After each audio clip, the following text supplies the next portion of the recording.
Hindi inakala ni Maricel Reyes na sa likod ng marangyanyang pagsasama ay may nakatagong bangungot. Ikinulong ng kanyang asawang si Ricardo ang kapatid niyang si Luis sa loob ng 12 taon upang angkinin ang mana.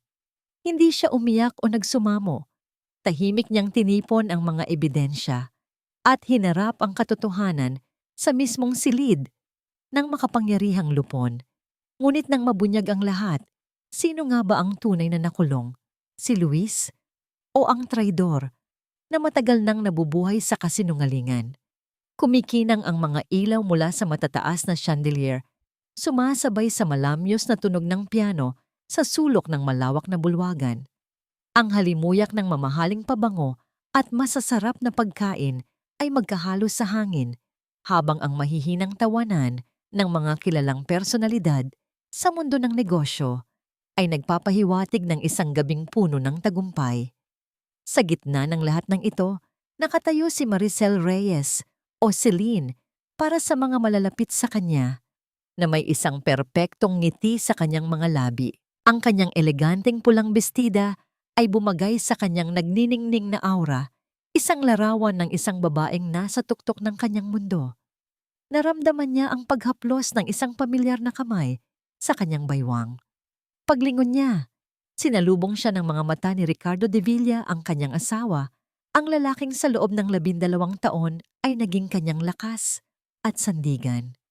"You are the most beautiful woman in this room, mahal," bulong ni Ricky, sapat lang para marinig niya, kasabay ng isang magaan na halik sa kanyang sentido. Ang ngiti ni Celine ay mas lalong lumawak, ngunit sa likod nito, sa isang sulok ng kanyang puso na hindi maabot ng sinuman, ay may isang pamilyar na kirot, isang anino na laging sumusunod sa kanya kahit sa pinakamaliwanag na mga sandali. Habang pinagmamasdan niya si Ricky na nakikipag-usap sa mga kasosyo, nataglay ang isang kumpiyansang kahanga-hanga, hindi mapigilan ni Celine na isipin ang isa pang mukha, isang ngiting mas bata at mas mapaglaro. Ang ngiti ng kanyang kapatid na si Luis. 12 taon na ang nakalipas mula nang kunin ito ng isang malagim na aksidente sa pag-akyat ng bundok. Ngunit para kay Celine, ang sakit ay parang kahapon lamang.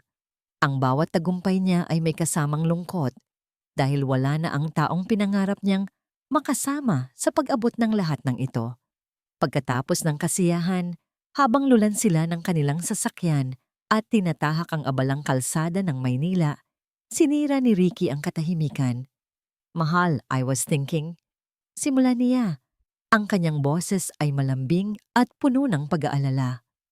"Alam kong masaya tayo sa bahay natin ngayon, pero nitong mga nakaraang araw, naiisip ko baka panahon na para bumalik tayo."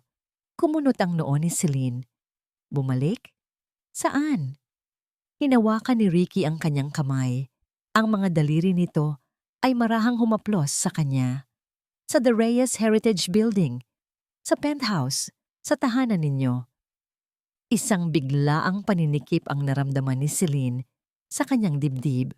Ang penthouse na yon ay hindi lamang isang bahay. Ito ay isang museo ng mga alaala, masaya at malungkot. Ito ang huling lugar kung saan niya nakasama ng buhay ang kanyang mga magulang at si Luis. "Ricky, hindi ko alam kung kaya ko." Mahinang tugon niya. "Shh!" Pag-alon ni Ricky. Inilapit ang kanyang kamay sa mga labi nito at hinagkan. "Kaya mo. Kaya natin. Gusto kong gawin to para sa'yo, para maramdaman mo na malapit ka pa rin sa kanila, lalo na sa alaala ni Luis. Ayokong maramdaman mo na mag-isa ka sa mga alaalang iyon. Nandito ako. Sabay nating haharapin." Ang kanyang mga salita ay parang musika, isang pangakong puno ng pagmamahal na unti-unting tumunaw sa pader na itinayo ni Celine sa paligid ng kanyang puso. At gaya ng dati, nagtiwala siya. Makalipas ang isang linggo, napaliligiran na si Celine ng mga kahon at balot na kasangkapan sa malawak na sala ng penthouse. Ang amoy ng lumang kahoy at alikabok ay nagbalik sa kanyang kabataan. Habang si Ricky ay abala sa pakikipag-usap sa mga interior designer Nagpaalam si Celine na maglalakad-lakad muna. Dinala siya ng kanyang mga paa sa pasilyo patungo sa dating silid-aklatan at opisina ng kanyang ama. Isang lugar na halos hindi nagalaw sa loob ng mahigit isang dekada. Marahan niyang itinulak ang mabigat na pinto. Ang ilaw mula sa malaking bintana ay tumama sa mga hilera ng mga libro, nag-iwan ng mga guhit ng liwanag sa makapal na alikabok. Naalala niya kung paano sila nagtataguan ni Luis sa likod ng mga estanteng iyon, kung paano nila ginagawang kastilyo ang mesa ng kanilang ama. Ang bawat sulok ay may kwento, isang masayang alaala na ngayon ay may bahid ng lungkot. Napaupo siya sa isang silyon, hinahayaang dalhin siya ng katahimikan at ng mga multo ng nakaraan. Nang gabing iyon, sa kanilang unang gabi sa penthouse, hindi makatulog si Celine. Nakahiga siya sa kanilang malawak na kama, pinagmamasdan ang mahimbing na pagtulog ni Ricky sa kanyang tabi. Ang buong bahay ay tahimik, isang katahimikang halos nakakabingi. Ipinikit niya ang kanyang mga mata, pilit na hinahanap ang antok. Nang may marinig siyang isang tunog, ito ay mahina. Halos hindi maririnig. Isang parang pagkaluskos. Minulat niya ang kanyang mga mata at nakinig.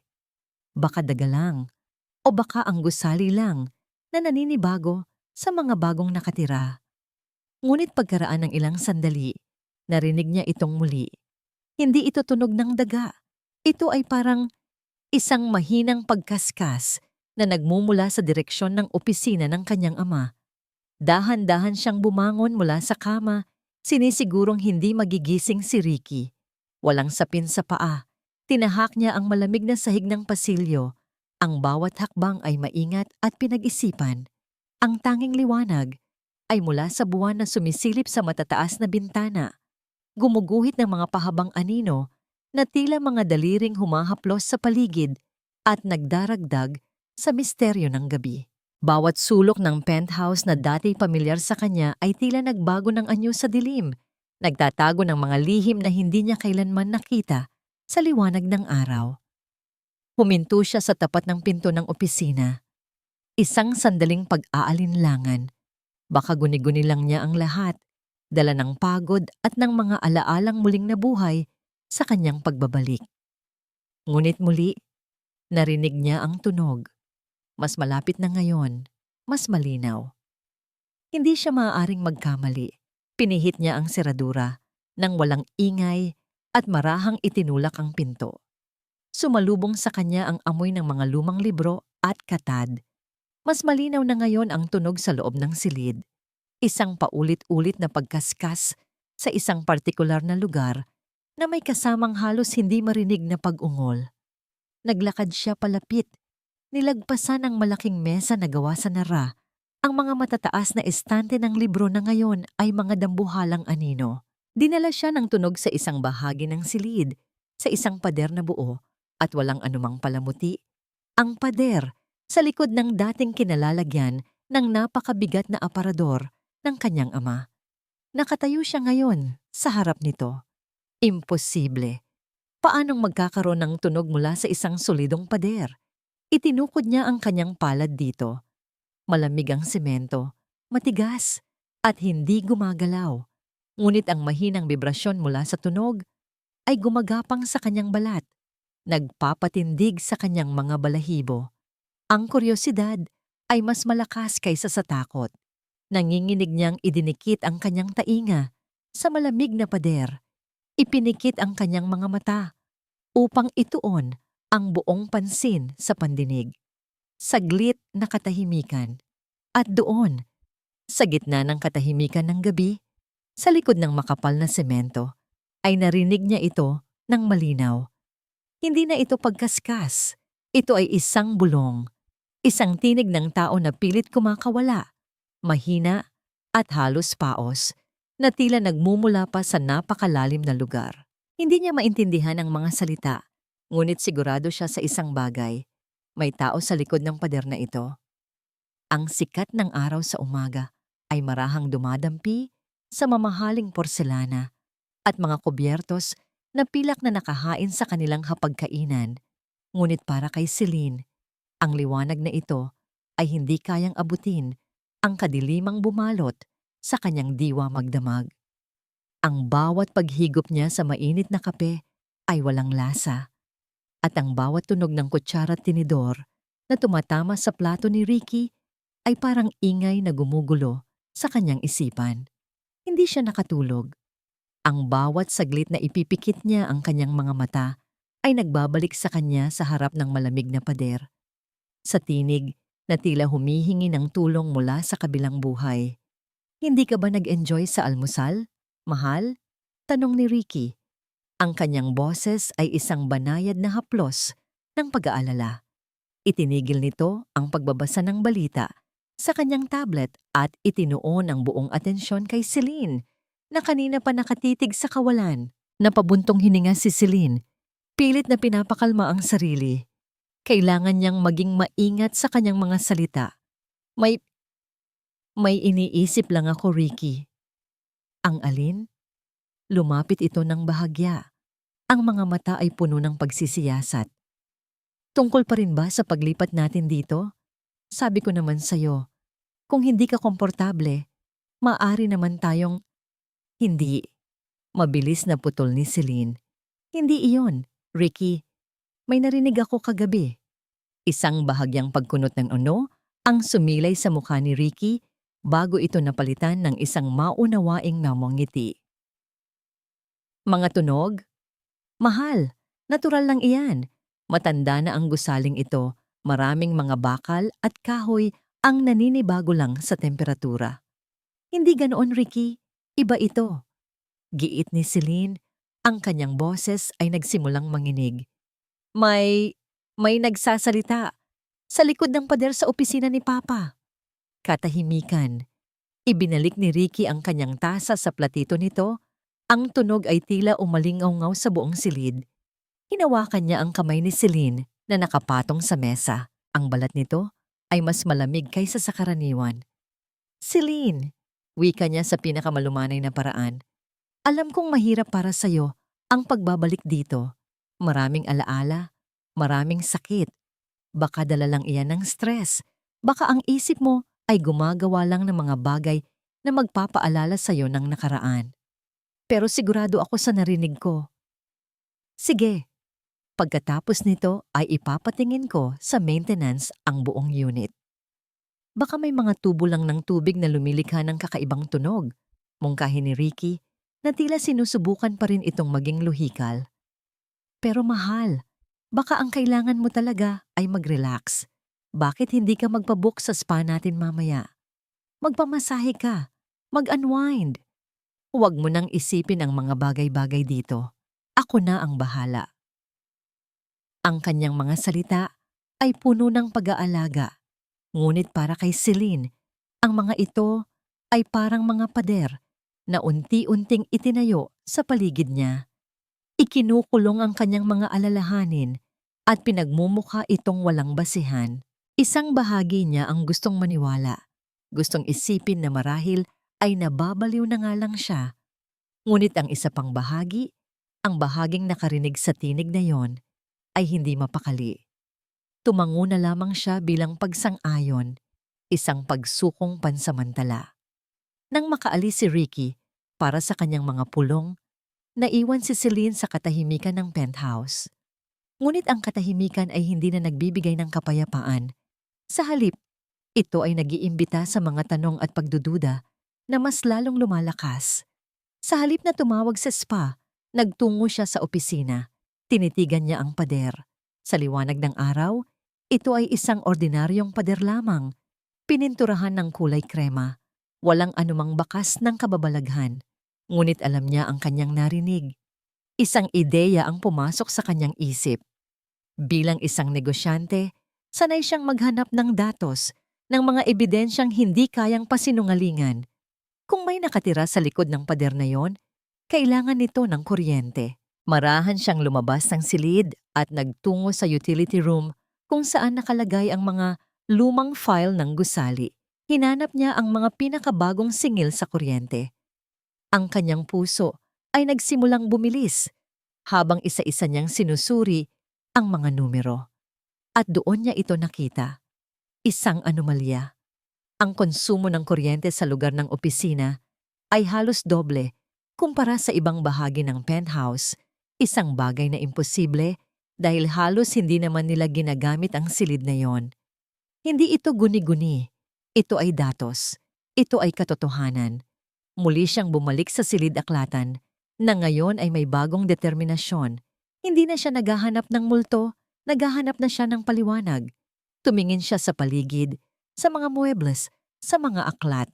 Ano ang alam ng kanyang ama na hindi niya alam? Ano ang lihim na itinatago ng silid na ito? Nagsimula siyang mag-usisa. Hinahaplos ang mga pabalat ng libro na tila naghahanap ng kasagutan. Hinila niya ang isang malaking libro tungkol sa arkitektura, isa sa mga paborito ng kanyang ama.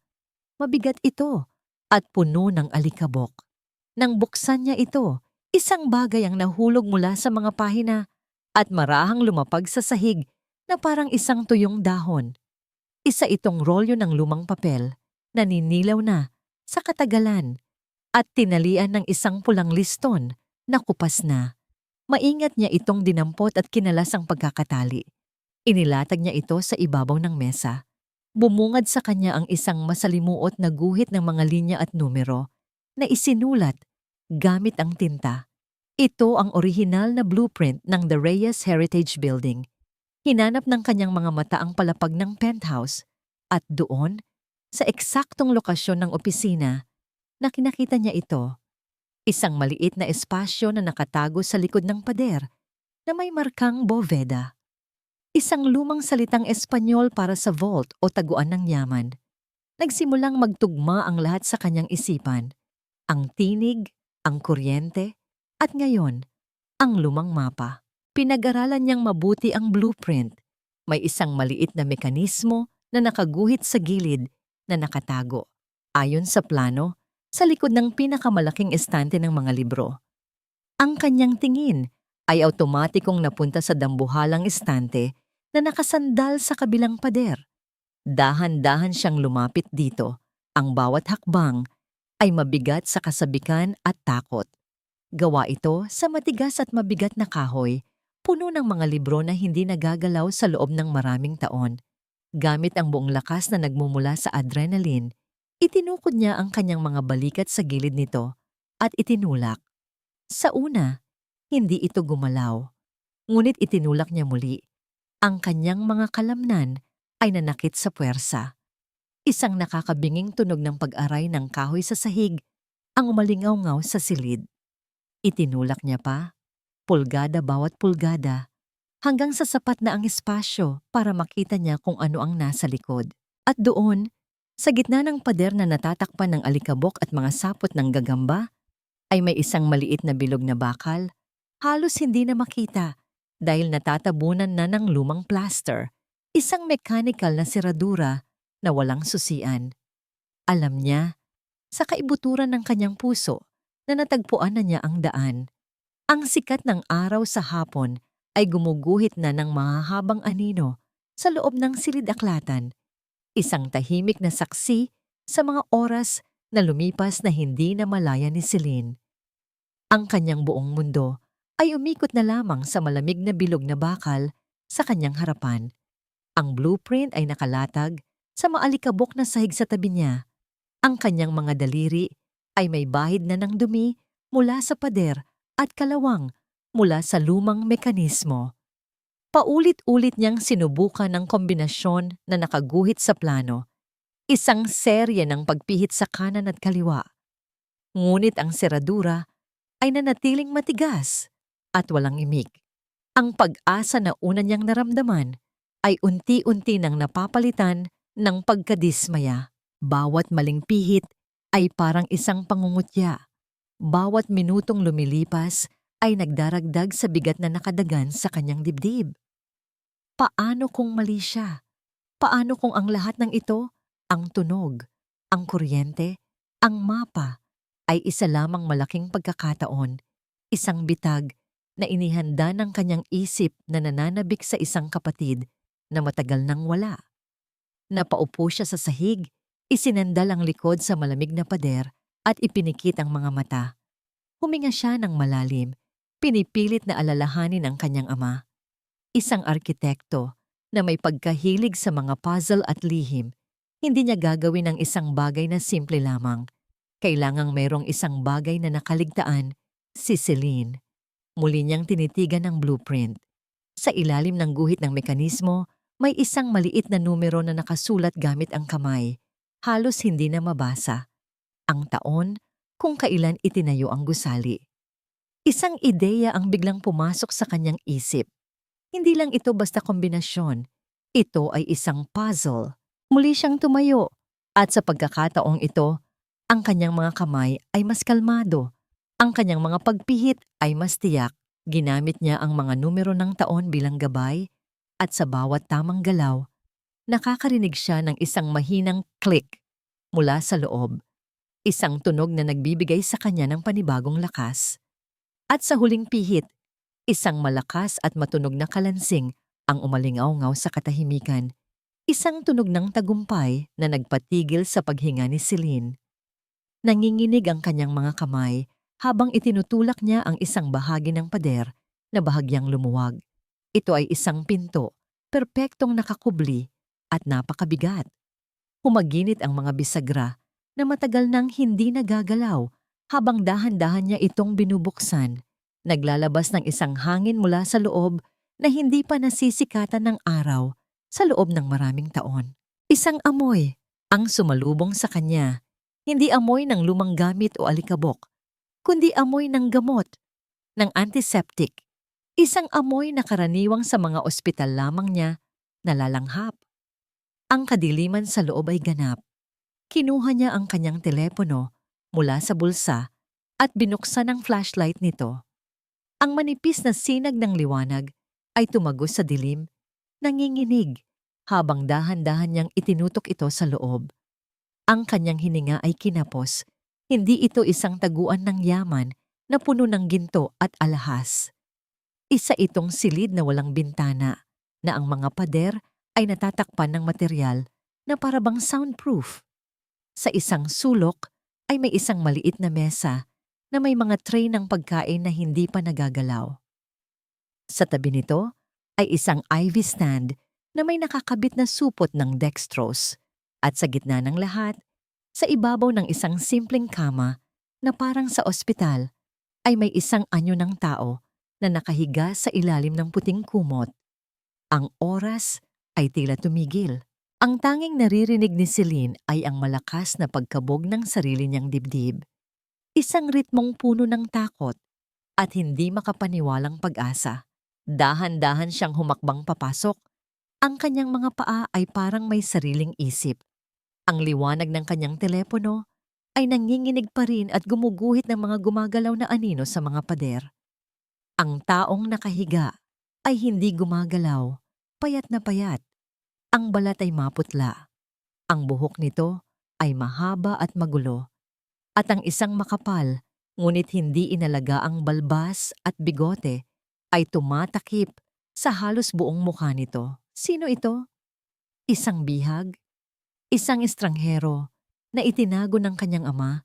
Maraming taon na ang nakalipas? Ngunit bakit? Habang papalapit siya, ang liwanag mula sa kanyang telepono ay mas nagiging malinaw. Pinagmasdan niya ang mga kamay na nakapatong sa ibabaw ng kumot. Ang mahahabang daliri ng isang artist, ng isang arkitekto. Mga kamay na pamilyar sa kanya, mga kamay na minsan na niyang hinawakan noong sila ay mga bata pa. Nasa tabi na siya ng kama. Nanginginig ang kanyang kamay habang dahan-dahan niya itong iniaangat. Ang kanyang puso ay gustong sumabog. Ang kanyang isip ay sumisigaw na tumakbo palayo. Ngunit ang kanyang kaluluwa ay kailangang malaman. Dahan-dahan, gamit ang dulo ng kanyang mga daliri, marahan niyang inalis ang ilang hibla ng buhok na tumatakip sa noo ng lalaki. At sa sandaling iyon, ang lahat ng hangin ay nawala mula sa kanyang mga baga. Ang buong penthouse, ang buong Maynila, ang buong mundo ay nawala. Ang mukha sa ilalim ng magulong buhok at balbas, kahit na payat at may bakas ng paghihirap, ay isang mukhang hindi niya kailanman malilimutan. isang mukhang nakaukit sa bawat hibla ng kanyang pagkatao. Ito ang mukha ng kanyang kapatid. Luis! Ang pangalan ay lumabas sa kanyang mga labi bilang isang bulong, isang dasal, isang sigaw na walang tunog. Nahulog ang kanyang telepono sa sahig, ngunit hindi niya ito pinansin. Lumuhod siya sa tabi ng kama. Ang kanyang mga mata ay hindi maalis sa mukha na 12 taon na niyang inakalang nasa ilalim na ng lupa. Buhay siya. Ang kanyang kapatid ay buhay. Sa pagbagsak ng telepono, ang lalaki sa kama ay bahagyang gumalaw. Ang mga talukap ng mata nito ay marahang kumurap bago dahan-dahang nagmulat. Ang mga mata nito ay walang buhay, walang kislap, malabo, at tila nakatingin sa kawalan. Ngunit pagkatapos ng ilang sandali, ang mga matang iyon ay dahan-dahang lumingon sa direksyon niya. Tinitigan siya nito, ngunit ang tingin ay lumagpas lamang na parang siya ay isang anino o isang bagay na hindi nito maintindihan. Nanginginig ang mga labi ni Celine habang sinusubukan niyang magsalita. Luis, ako to. Si Celine, si ate. Ang lalaki, si Luis, ay patuloy lang na nakatitig. At pagkatapos, sa gitna ng nakabibinging katahimikan ng lihim na silid, ang kanyang mga labi na tuyo at bitak-bitak ay bahagyang bumuka. Mula sa kanyang lalamunan ay lumabas ang isang boses na mahina, garalgal, at halos hindi marinig. Isang boses ng isang taong matagal nang hindi nagsasalita. At sa iisang tanong na kanyang binitiwan, ang buong mundo ni Celine, ang lahat ng kanyang pinaniniwalaan, ang 12 taon ng kanyang pagluluksa at pag-ibig ay tuluyang gumuho. Sino ka? Ang mga salitang yon ay parang lason na dahan-dahang gumapang sa buong sistema ni Celine. Pinaparalisa ang kanyang isip, pinapatay ang bawat hibla ng pag-asa na kapipitagan pa lamang sa kanyang puso. Sino ka? Ang tanong ay umalingaw-ngaw sa loob ng maliit na silid. Mas nakabibingi kaysa sa katahimikan na kasunod nito. Tinitigan niya ang mga mata ni Luis, mga matang minsan ay puno ng buhay at pang-aasar. Ngunit ngayon ay isang blangkong salamin na walang anumang refleksyon ng pagkakakilala. Hindi niya alam kung gaano siya katagal na nakaluhod sa malamig na sahig. Ang kanyang mga kamay ay nakakuyom sa ibabaw ng kumot. Ang kanyang buong katawan ay nanginginig. Ang realidad ay isang malupit na sampal. Hindi ito ang pagbabalik na pinangarap niya. Hindi ito ang kapatid na inaasahan niyang yakapin. Ito ay isang estranghero na may pamilyar na mukha, isang bangkay na humihinga. Sa isang iglap, ang matinding kalungkutan ay napalitan ng isang damdaming mas mainit, mas marahas. Galit. Isang galit na nagsimula sa kaibuturan ng kanyang tiyan at mabilis na kumalat sa kanyang mga ugat. Nag-aalab at naghahanap ng paglalabasan. Isang tao ang may gawa nito. Isang tao ang nagnakaw sa kanyang kapatid, hindi lamang sa mundo, kundi pati na rin sa sarili nito. At habang ang mukha ni Luis ay nakatitig sa kanya nang walang emosyon, iisang pangalan lang ang paulit-ulit na tumatakbo sa isip ni Celine, parang sirang plaka. Ricky, Ricky, Ricky. Dahan-dahan siyang tumayo. Ang kanyang mga binti ay mahina, ngunit ang kanyang determinasyon ay matigas na parang bakal. Maingat niyang isinara ang lihim na pinto. Ang tunog ng pag-lock nito ay parang isang pangako. Isang pangako ng paghihiganti. Hindi siya bumalik sa kanilang silid. Sa halip, nagtungo siya sa sala, umupo sa dilim, at naghintay. Ang bawat tiktak ng lumang orasan sa pader ay parang martilyong pumupukpok sa kanyang sentido, kasabay ng ritmo ng kanyang galit na puso. Hihintayin niya ang pag-uwi ng kanyang asawa. Haharapin niya ang lalaking pinagkatiwalaan niya ng kanyang buong buhay. Nang sa wakas ay marinig niya ang tunog ng pagbukas ng pinto sa may entrada. Hindi siya gumalaw. Hinayaan niyang si Ricky ang makahanap sa kanya sa dilim. Mahal? Gising ka pa? Tanong ni Ricky. Ang kanyang boses ay may bahid ng pagtataka habang binubuksan nito ang ilaw sa sala. Kumalat ang liwanag at iniluwa nito si Celine. Nakaupo sa isang silyon. Ang muka ay walang emosyon, ngunit ang mga mata ay nag-aapoy. Celine, may problema ba? Dahan-dahang tumayo si Celine. Ang bawat kilos niya ay kontrolado, puno ng isang nakakakilabot na kalmado. Saan ka galing? Tanong niya. Ang kanyang boses ay malamig at walang tono. Sa isang late dinner meeting lang kasama ang mga kliyente. Sagot ni Ricky. Niluwagan ang kanyang kurbata. Bakit? Dapat ay sinabi mong hihintayin mo ako. Huwag, putol ni Celine. Huwag kang magsinungaling sa akin, Ricardo. Hindi na ngayon. Natigilan si Ricky. Ang kanyang mga kamay ay huminto sa pagtanggal ng kurbata. Nakita niya ang isang bagay sa mga mata ni Celine na hindi pa niya nakikita dati. Ano bang sinasabi mo? Binuksan ko ang pinto. Sabi ni Celine, ang bawat salita ay mabigat. Ang pinto sa likod ng pader, sa opisina ni Papa. Nakita ko siya, Ricky. Isang saglit na pagbabago ang dumaan sa mukha ni Ricky. Isang kislap ng gulat, ng takot, bago ito muling napalitan ng isang maskara ng pag-aalala. Celine, pakinggan mo ako. Hindi, sigaw ni Celine. Ang kalmadong pagtitimpi ay biglang gumuho at napalitan ng purong galit. Ako ang pakinggan mo. 12 taon. 12 taon mo akong pinaniwala na patay na siya. 12 taon mo akong pinagluksa habang ikaw, ikinulong mo siya na parang hayop sa isang madilim na silid. Paano mo nagawa ito? Paano mo nagawa ito sa amin? Ang kanyang mga luha ay nagsimulang bumuhos, hindi dahil sa lungkot, kundi dahil sa matinding poot.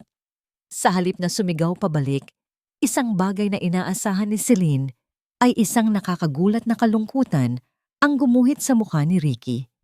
Dahan-dahan itong lumapit sa kanya, ngunit napaatras si Celine na para bang ito ay isang ahas. Huwag kang lalapit sa akin. Celine, mahal, pakinggan mo muna ako, parang awa mo na. Pakiusap ni Ricky. Ang kanyang boses ay basag. Hindi ganyan kasimple ang lahat. Anong hindi simple? Ikinulong mo ang kapatid ko. Para protektahan ka. Ang sagot ni Ricky ay isang sigaw na puno ng hinanakit. Para protektahan ang pamilya natin. Para protektahan ang pangalan ng mga Reyes. Natigilan si Celine sa kanyang sinabi. Anong ibig mong sabihin? Huminga ng malalim si Ricky na parang nag-iipon ng lakas para sabihin ang isang matagal ng lihim. Celine, ang aksidente. Binago nito si Luis. Hindi lang ang katawan niya, pati ang isip niya. Pagkatapos niyang magising mula sa koma, hindi na siya ang dating Luis na kilala natin. Naging marahas siya, hindi makontrol. At pagkatapos, nalaman namin na gumagamit siya ng ipinagbabawal na gamot. Malala na ang pagkalulong niya. Ang bawat salita ni Ricky ay parang isang suntok sa sikmura ni Celine. Hindi totoo yan. Sinungaling ka. Mula sa kanyang wallet, kumuha si Ricky ng isang nakatuping papel at iniabot ito kay Celine, isang medical report. Nakasulat doon ang pangalan ni Luis Reyes at isang listahan ng mga diagnosis: post-traumatic stress disorder, severe aggression, at substance abuse. Ang pangalan ng doktor na nakapirma ay pamilyar kay Celine. Ito ay ang doktor ng kanilang pamilya. Sinubukan ko ang lahat, mahal. Pagpapatuloy ni Ricky, ang kanyang mga luha ay nagsimula na ring pumatak. Ipinasok ko siya sa mga pinakamahusay na rehabilitation center. Ngunit palagi siyang tumatakas. Isang gabi, sinubukan kanyang saktan si Celine. Lasing siya at wala sa sarili. Sinisisi kanya sa lahat. Mabuti na lang. At napigilan ko siya. Doon ko napagtanto na hindi naligtas para sa'yo, para sa pangalan ng pamilya, na malaman ng mundo ang katotohanan. Kaya ginawa ko ang sa tingin ko ay tama. Itinago ko siya. Inalagaan ko siya. Binigyan ko siya ng mga gamot para manatili siyang kalmado at hindi saktan ang kanyang sarili o ang iba. Ang kwento ni Ricky ay napaka-perpekto, napaka-pani-paniwala. Bawat detalye ay konektado, bawat emosyon ay tila totoo. Lumuhod si Ricky sa harap ni Celine, hinawakan ang laylayan ng kanyang damit. Patawarin mo ako, mahal. Patawarin mo ako kung naglihim ako. Pero ginawa ko lang to dahil mahal na mahal kita. Hindi ko kayang makita kang masaktan pa. Binuhat ko ang pasanin na ito nang mag-isa sa loob ng 12 taon para lang protektahan ka. Tumingin si Celine sa kanyang asawa na nakaluhod sa kanyang paanan. Ang mukha ay basang-basa sa luha. Ang mga mata ay puno ng pagsusumamo. Ito ang lalaking minahal niya. Ito ang lalaking naging bato niya sa gitna ng unos. Ang kanyang isip ay sumisigaw na ito ay isang kasinungalingan, isang napakalaking panlilinlang. Ngunit ang kanyang pusong pagod na sa sakit at sanay na magtiwala sa lalaking ito, ay nag-aalinlangan. Tinitigan niya ang mga mata nito. Hinahanap ang kahit ikatiting na bakas ng pagsisinungaling. Ngunit wala siyang makita. Sa kauna-unahang pagkakataon, sa kanilang pagsasama, tumingin siya sa lalaking kanyang pinakasalan at hindi na niya alam kung sino ang kanyang nakikita. Mahal, kung ilalabas natin siya ngayon, masisira ang pamilya natin. Isipin mo ang sasabihin ng mga tao. Ang kahihiyan, bulong ni Ricky, ang kanyang mga salita ay isang mahinang lason na gumagapang sa kanyang pagkalito. Pag-isipan mo, isinara ni Ricardo de Villa ang pinto ng kanyang mamahaling European car at kasabay ng marahang pag-click nito ay ang tila pagbagsak ng isang maskara mula sa kanyang mukha. Sa loob ng artipisyal na lamig at katahimikan ng sasakyan, habang ang mga ilaw ng syudad ay dumadaan na parang mga makukulay na guhit sa bintana, ay nawala ang imahe ng isang nag-aalala at mapagmahal na asawa. Ang lumitaw na kapalit ay isang mukhang malamig. Ang mga mata ay matalim at puno ng kalkulasyon. Ang mga labi ay nakatikom sa isang manipis na linya. Isinandal niya ang kanyang ulo sa malambot na katad ng upuan at mariing ipinikit ang kanyang mga mata. Inulit niya sa kanyang isipan ang eksena kanina. Ang mga luhang puno ng galit ni Celine, ang kanyang pagkalito, ang kanyang pag-aalinlangan. Naniwala kaya siya? Hindi sa kabuuan, sigurado si Ricky doon. Ngunit nagawa niyang magtanim ng isang napakahalagang buto, ang buto ng pagdududa. At sa ngayon, iyon ay sapat na. Ang pag-ibig ni Celine ang pinakamalaki nitong kahinaan at iyon din ang kanyang pinakamabisang sandata laban dito. Alam niyang sa gitna ng galit nito, ang puso nito ay pilit pa ring hahanap ng dahilan para maniwala sa kanya. Binuksan niya ang kanyang makina at tahimik na pinaandar ang sasakyan palayo sa marangyang gusali. Mayroon siyang 2 importanteng pupuntahan ngayong gabi. 2 haligi na sumusuporta sa 12 taon niyang obra maestra. Ang una niyang hinto ay isang maliit at halos walang katao-taong klinika sa isang tahimik na kalye sa Santa Cruz. Pinatay niya ang makina sa isang madilim na eskinita sa likod at naghintay.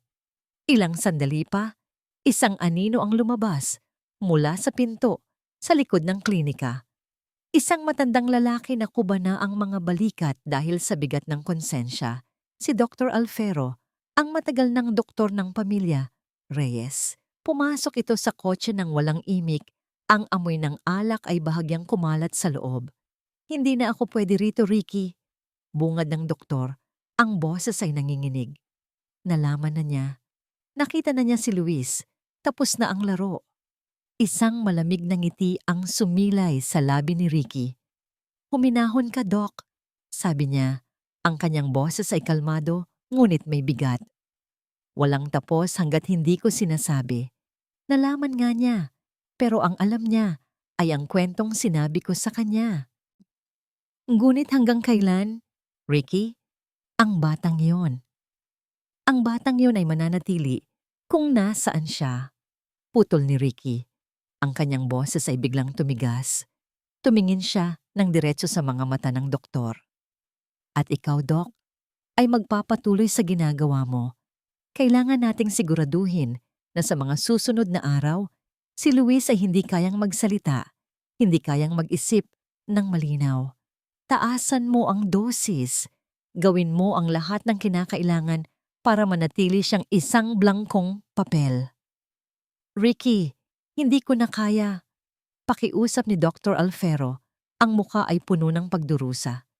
Hindi mo kaya? Tanong ni Ricky. Dahan-dahang inilapit ang kanyang muka. Doc, hindi mo na siguro nakakalimutan kung paano namatay sa operating table ang asawa ng isang maimpluwensyang politiko dahil sa kapabayaan mo, hindi ba? Isang tawag ko lang, Doc. Isang tawag ko lang sa mga taong tinulungan kong ilibing ang kwentong yon. At ang lisensya mo ay hindi lang mawawala. Baka pati ang buhay mo. Ang banta ay malinaw. Ang utang na loob na minsan ay nagligtas sa buhay ni Dr. Alfero ay siya na ring tanikalang nakagapos sa kanyang leeg. Walang nagawa ang matanda, kundi tumango. Ang kanyang mga mata ay puno ng talunan na luha. Gagawin ko, bulong niya. Matapos ihatid ang nanginginig na doktor, nagtungo si Ricky sa isang marangyang bar sa Bonifacio Global City. Sa isang pribadong silid, naghihintay sa kanya ang isang lalaking nakasuot ng mamahaling suit.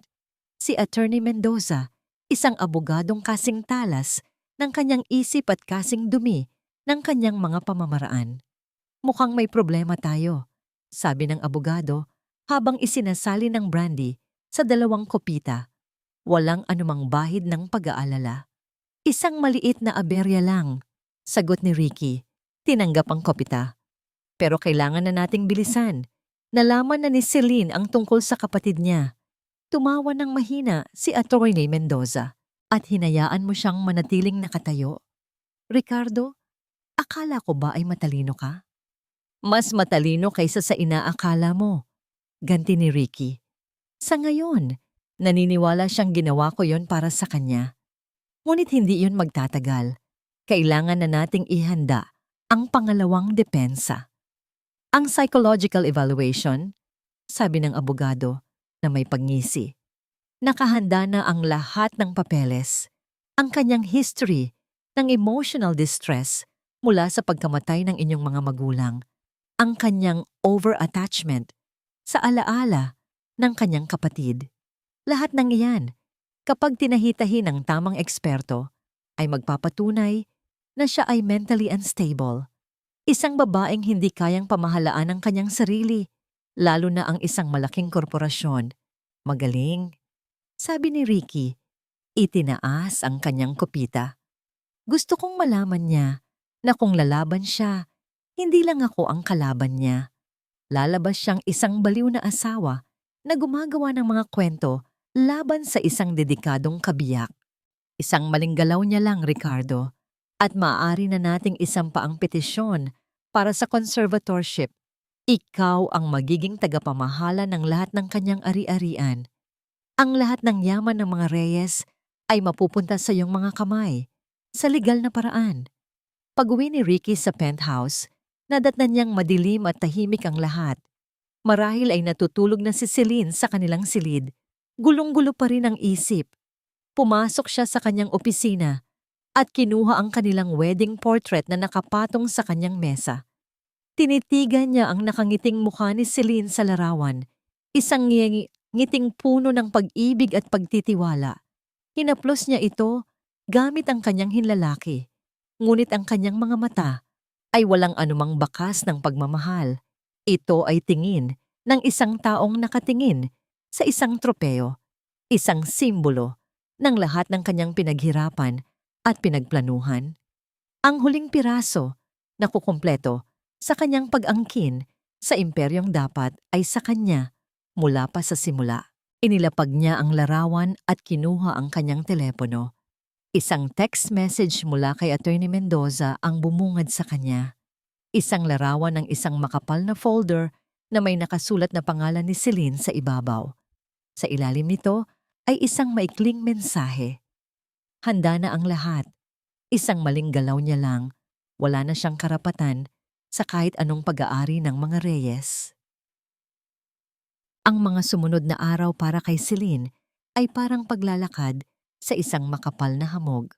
Ang katotohanan ay naroon lang sa isang silid sa dulo ng pasilyo, ngunit ang kwento ni Ricky ay isang lason na kumalat na sa hangin na kanyang nilalanghap, ginugulo ang kanyang perception at pinupuno ng pagdududa ang bawat sulok ng kanyang isipan. Nagigising siya sa umaga na may mabigat na dibdib, pinagmamasdan ang asawang natutulog sa kanyang tabi, at sinusubukang hanapin sa maamo nitong mukha ang sagot kung ito ba ay isang tagapagligtas o isang halimaw. Ang penthouse, na minsan ay simbolo ng masasayang alaala, ay naging isang marangyang kulungan. Ang bawat pamilyar na bagay ay tila may dalang panunumbat. Ang mga larawan nila ni Luis noong bata pa sila na nakasabit sa pader ay parang nangungutya sa kanyang kawalan ng kakayahang tulungan ito. Ang buong lugar ay bumubulong ng mga lihim at si Celine ay nakakulong sa gitna nito, nag-iisa. Sinubukan niyang kumilos, sinubukan niyang bawiin ang kontrol. Isang umaga, habang si Ricky ay nasa banyo, kinuha niya ang kanyang telepono at tinawagan ang numero ng kanyang matalik na kaibigan, si Ana, ang taong lagi niyang takbuhan sa lahat ng kanyang problema. Ana, bungad ni Celine, ang kanyang boses ay nanginginig at halos pabulong. Celine! Oh my God! I was so worried about you.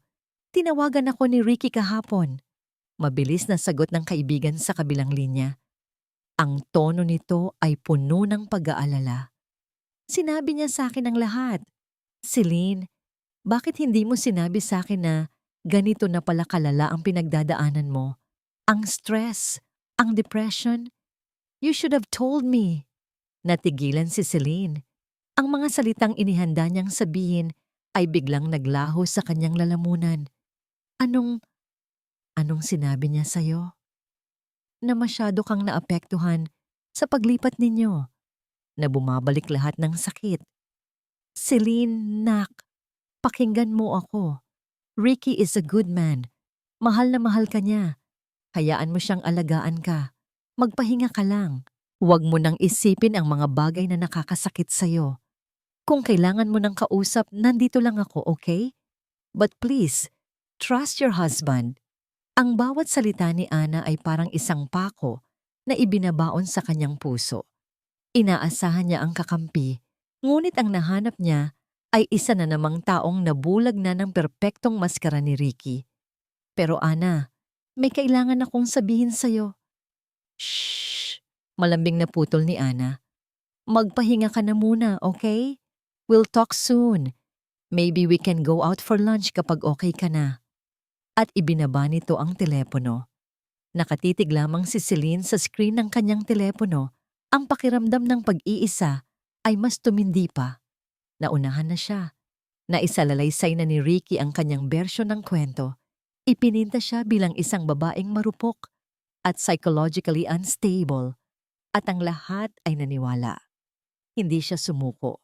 Ang susunod niyang tinawagan ay si Attorney Salcedo, ang matagal ng abogado ng kanilang pamilya. Isang taong mas pinagkakatiwalaan pa niya kaysa sa kanyang sarili. Ngunit sa pagkakataong ito, hindi niya nakausap ang abogado. Ang sekretarya nito ang sumagot. I'm sorry, Ma'am Celine, but Attorney Salcedo is currently in a very important meeting. Sabi ng babae sa magalang ngunit matatag na paraan. Kahit sandali lang, it's an emergency. Pakiusap ni Celine. Pasensya na po talaga.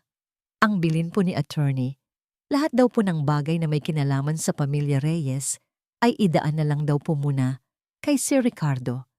Mas nasa tamang estado daw po siya para magdesisyon sa ngayon. Tatawagan na lang daw po kayo ni attorney kapag available na siya. Ang linyang yon ay parang isang sampal. Mas nasa tamang estado para magdesisyon. Iyon na ang hatol. Sa mata ng batas na dapat ay poprotekta sa kanya, siya na ang taong hindi mapagkakatiwalaan. Nang hapong yon, lalo pang humigpit ang hawla. Dumating ang isang grupo ng mga technician.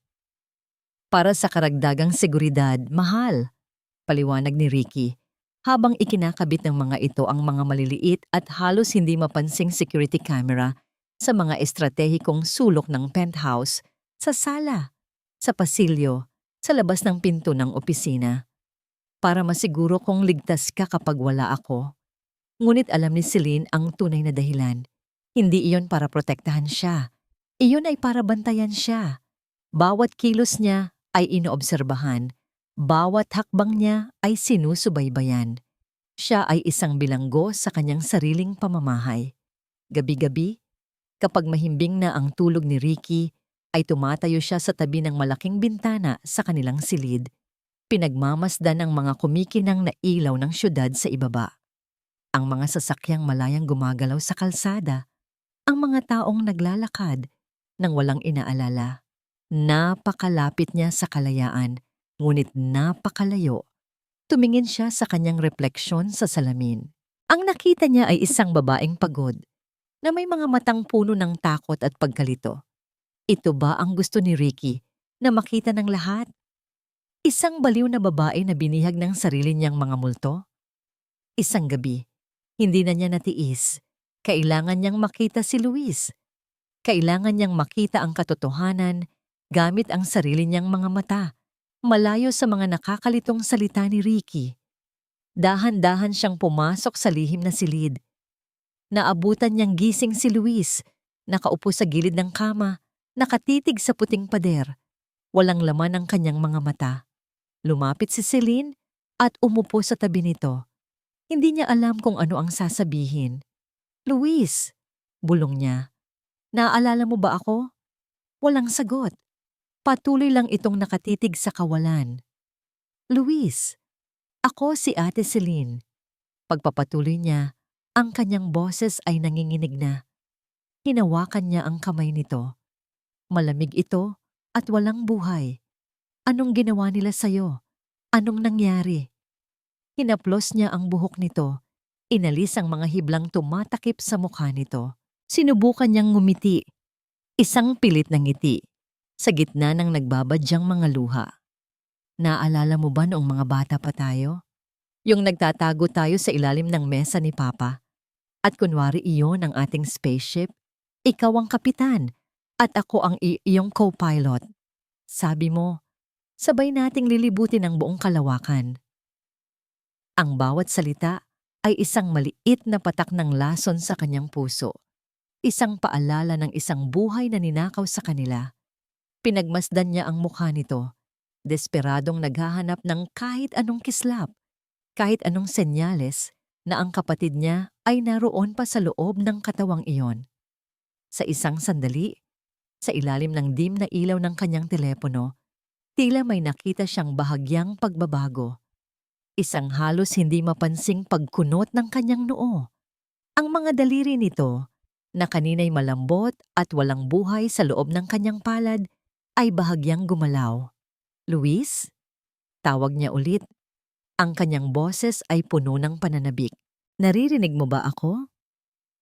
Ang mga mata ni Luis ay dahan-dahang gumalaw mula sa pagkakatingin sa pader at marahang lumingon sa kanya. Sa unang pagkakataon, ang mga mata nito ay hindi tumagos sa kanya. Ang mga ito ay tumitig sa kanya, na para bang pilit na inaayos ang isang lumang litrato na matagal nang malabo.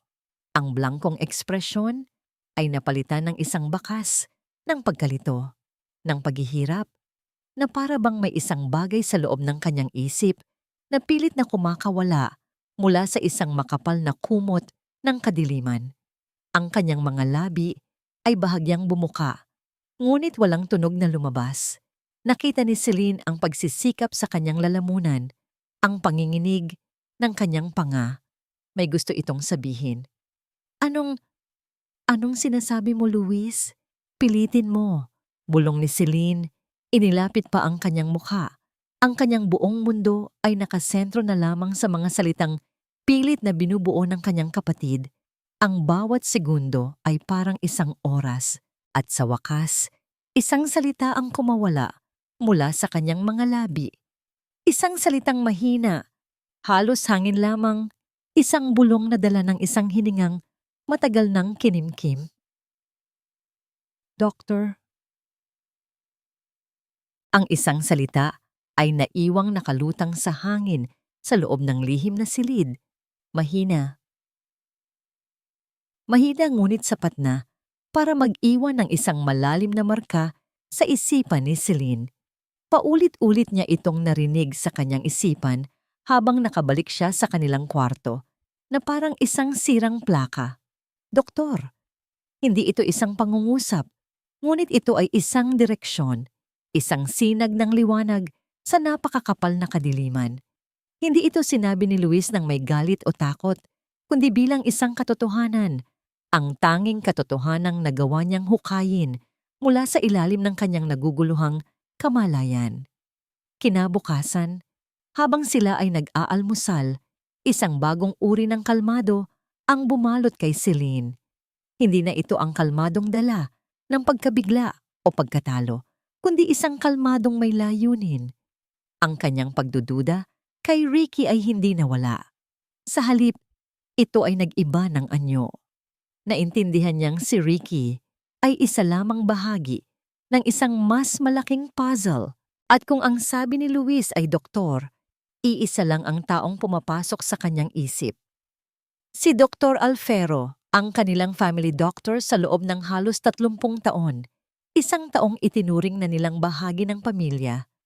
Si Tito Alfie, gaya ng tawag nila sa kanya noon, siya ang nasa medical report na ipinakita ni Ricky. Siya lang ang tanging doktor na may access sa kanilang pamilya, sa kanilang kasaysayan. Kung mayroong isang taong kayang gumawa ng isang perpektong kasinungalingan, ito ay ang taong pinagkakatiwalaan mo ng lubusan. Mas maganda na ang pakiramdam mo ngayon. Mahal, puna ni Ricky habang pinagmamasdan si Celine na kumakain ng may gana sa unang pagkakataon sa loob ng ilang araw. Ngumiti si Celine, isang ngangiting hindi umabot sa kanyang mga mata. Siguro tama ka. Kailangan ko lang talagang magpahinga. Pero nitong mga nakaraang araw, sumasakit ang ulo ko. Siguro dala lang ng stress. Agad na sumilay ang pag-aalala sa mukha ni Ricky. Isang reaksyong sanay na si Celine. Gusto mo bang ipatawag ko si Dr. Alfero para mabigyan kanya ng vitamins o pampakalma man lang? Magandang ideya yan. Sagot ni Celine. Sinisigurong ang kanyang boses ay natural at walang bahid ng anumang plano. Pero ayokong abalahin siya. Ako na lang ang pupunta sa klinika niya mamayang hapon. Kailangan ko na ring lumabas at makalanghap ng sariwang hangin. Pumayag si Ricky at sa kanyang mga mata, nakita ni Celine ang isang kislap ng tagumpay. Para sa kanya, ang pagpayag ni Celine na magpatingin sa doktor ay isang senyales ng pagsuko, isang pag-amin na kailangan na nito ng tulong. Hindi niya alam na ito na ang simula ng kanyang pagbagsak. Nang hapong iyon, sa loob ng maliit at malinis na klinika ni Dr. Alfero, umupo si Celine sa silyon sa harap ng lamesa nito. Ang pamilyar na amoy ng alkohol at gamot ay nagbalik sa kanyang kabataan sa mga panahong dinadala siya rito ng kanyang ama para magpabakuna. Ang doktor sa kanyang harapan ay ang parehong doktor na nag-aalaga sa kanya. Ngunit ngayon, ang bawat ngiti at bawat magiliw na salita nito ay tila may aninong nakakubli. Bago pa man siya magsalita, maingat niyang inilagay ang kanyang telepono sa ibabaw ng kanyang kandungan at pinindot ang record button. So ano ang nararamdaman natin, Celine? Tanong ng doktor. Ang kanyang boses ay malumanay. Masakit po ang ulo ko, Tito Alfie. Sagot ni Celine. Ginamit ang tawag na matagal na niyang hindi ginagamit. At nitong mga nakaraang gabi, lagi akong nananaginip. Mga panaginip na parang totoo. Tungkol saan? Tumingin si Celine ng diretso sa mga mata ng doktor. Tungkol kay Luis. Isang halos hindi mapansing panginginig ang dumaan sa mga kamay ni Dr. Alfero habang inaayos nito ang kanyang salamin. Normal lang yan, Hija. Marahil ay namimiss mo lang talaga ang kapatid mo. Sa panaginip ko, buhay daw siya. Pagpapatuloy ni Celine, pinapanood ang bawat reaksyon ng doktor. At sabi niya, may isang taong lubos na pinagkakatiwalaan si Papa. Isang taong itinuring niyang parang kapatid. Ang tumutulong daw na saktan siya. Ang mukha ni Dr. Alfero ay biglang namutla. Celine, mga panaginip lang yan. Huwag mong masyadong dibdibin. Naaalala ko po dati, Tito Alfie. Sabi ni Celine, binago ang usapan. Ang kanyang boses ay puno ng nostalgia. Noong nagkasakit ng malubha ang asawa ninyo at kinailangan ng malaking halaga para sa operasyon niya. Si Papa ang unang tumulong. Hindi siya nagdalawang isip. Sabi niya, pamilya tayo. Ang pamilya, hindi nag-iiwanan. Ang bawat salita ay parang isang dagok sa konsensya ng matandang doktor. Ang kanyang mga kamay na nakapatong sa mesa ay nagsimulang manginig. Ang kanyang paghinga ay bumigat. Papasensya na, sabi nito. Tumayo at kumuha ng isang maliit na vial at hyringilya. Mabibigyan kita ng isang mild sedative para makatulog ka ng mahimbing mamayang gabi. Isang vitamin shot lang. Habang inihahanda ng doktor ang iniksyon, ang likod nito ay nakaharap kay Celine. Ang katahimikan ay nakakabingi. Alam ni Celine na ito na ang sandali. Ito na ang kanyang huling baraha. Lumapit ang doktor. Hawak ang hiringgilyang may lamang likido. Ang kanyang mga kamay ay nanginginig na ng husto. Huwag kang mag-alala. Hindi ito masakit. Habang dahan-dahang inilalapit ng doktor ang karayom sa kanyang braso, hindi inalis ni Celine ang kanyang tingin sa mga mata nito. Sa huling sandali, bago pa man tumusok ang karayom sa kanyang balat, nagsalita si Celine. Ang kanyang boses ay isang bulong na puno ng bigat at kalungkutan. Tito Alfie, kung nandito si Papa ngayon, kung nakikita niya ang ginagawa ninyo sa anak niya, ano po kaya ang sasabihin niya? Ang tanong ay tumama sa doktor nang mas malakas pa sa isang sampal. Ang kanyang mga mata ay biglang nanlaki, puno ng gulat, pagsisisi at takot.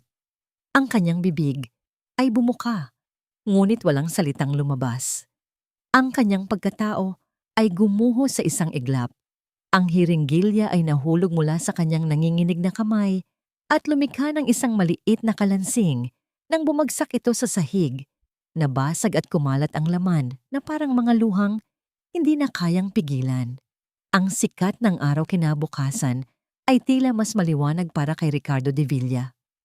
Isang ngiti ang hindi maalis sa kanyang mga labi habang pinagmamasdan ang sarili sa salamin at inaayos ang kanyang mamahaling kurbabata.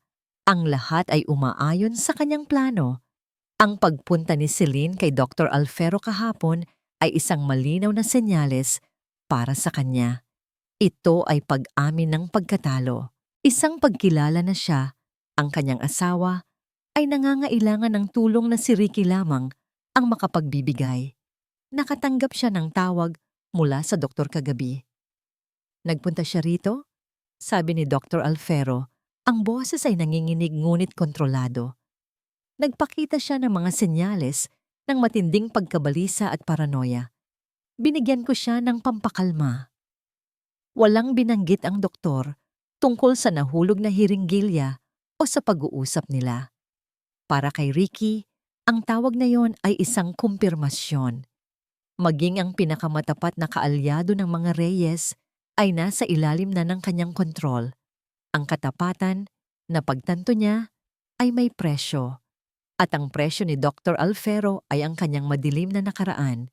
Sa kanyang pagbaba para mag-almusal, nadatnan niya si Celine na nakaupo na sa hapagkainan, tahimik na humihigop ng tsaa. May kakaiba sa aura nito ngayong umaga. Isang kapayapaan na hindi niya nakita sa loob ng maraming araw. Mukhang nakatulong ang pagpunta mo sa doktor kahapon. Mahal. Bati ni Ricky, hinalikan ito sa noo bago umupo sa kanyang pwesto. Ngumiti si Celine, isang matamis at tila totoong nangiti. Oo, tama ka Ricky. Siguro nga masyado ko lang dinidibdib ang lahat. Kailangan ko lang sigurong magtiwala sa'yo. Ang mga salitang yon ay musika sa pandinig ni Ricky. Ito na. Ang huling pader ng paglaban ni Celine ay bumagsak na. Ngayon na ang perpektong oras para isagawa ang huling hakbang, ang pagtiyak na ang lahat ng kapangyarihan ay tuluyan ng mapapa sa kamay niya. Natutuwa akong marinig yan, mahal, sabi ni Ricky, hinawakan ng kamay nito sa ibabaw ng mesa. At dahil diyan, naisip ko na baka kailangan nating kausapin ang ilang mga tao para lang matulungan kang maibsan ang mga alalahanin mo. Isang maliit na family meeting lang mamayang gabi. Family meeting? Tanong ni Celine. Ang kanyang mga mata ay nagpapakita ng purong kuryosidad, walang bahid ng pagdududa. Oo, iimbitahan ko lang si Attorney Mendoza para maipaliwanag niya sa'yo ang ilang mga legal na bagay na gumugulo sa isip mo. At baka isang kaibigan kong psychologist para lang magkaroon tayo ng professional opinion. Paliwanag ni Ricky. Ang kanyang tono ay puno ng pag-aalaga. Gusto ko lang siguraduhin na ang lahat ay malinaw para sa'yo, para gumaan na ang iyong pakiramdam. Kung sa tingin mo iyan ang makakabuti, sagot ni Celine, ang kanyang boses ay malambing at puno ng pagsunod. Magtitiwala ako sa desisyon mo, mahal. Buong araw, naging abala si Ricky sa paghahanda. Hindi ito isang simpleng family meeting. Ito ay isang pagtatanghal. Isang ambush na inihanda ng perpekto. Tiniyak niya na ang lahat ng dokumento mula kay Attorney Mendoza ay kumpleto. Ang mga medical record mula kay Dr. Alfero ay nakahanda. Ang psychologist na kanyang kaibigan ay binayaran na ng malaki para sabihin ang mga tamang salita. Pagsapit ng gabi, ang sala ng kanilang penthouse ay naging isang korte. Nakaupo sa isang panig si Attorney Mendoza. Ang kanyang leather briefcase ay nasa kanyang kandungan. Sa tabi niya ay ang psychologist, isang babaeng may matalas na tingin at propesyonal ng ngiti. Si Ricky ay nakatayo sa gitna, ang larawan ng isang asawang nababahala, ngunit nananatiling matatag. Nang sa wakay ay pumasok si Celine sa silid, dinaluhan siya ni Ricky at marahang inalalayan papunta sa isang silyon na tila ba isa siyang babasaging figurin. Salamat sa pagdating ninyo. Simula ni Ricky, hinarap ang kanyang mga panauhin. Ang sumunod na oras ay isang kalkuladong pag-atake sa katinoan ni Celine. Magalang ngunit matatag na ipinaliwanag ni Attorney Mendoza ang mga legal na implikasyon ng isang taong emotionally compromised sa pagpapatakbo ng isang malaking kumpanya. Ipinakita niya ang mga papeles na nagpapahintulot sa isang asawa na pangasiwaan ang ari-arian ng kanyang kabiyak sa mga ganitong sitwasyon. Pagkatapos, nagsalita ang psychologist. Gamit ang mga terminolohiyang medikal at psikolohikal, ipinaliwanag niya kung paano ang matinding kalungkutan o trauma ay maaaring magdulot ng mga delusions o hallucinations, kung saan ang isang tao ay nakakakita o nakakarinig ng mga bagay na wala naman talaga. Bawat salita ay isang patalim na tumutusok sa kredibilidad ni Celine.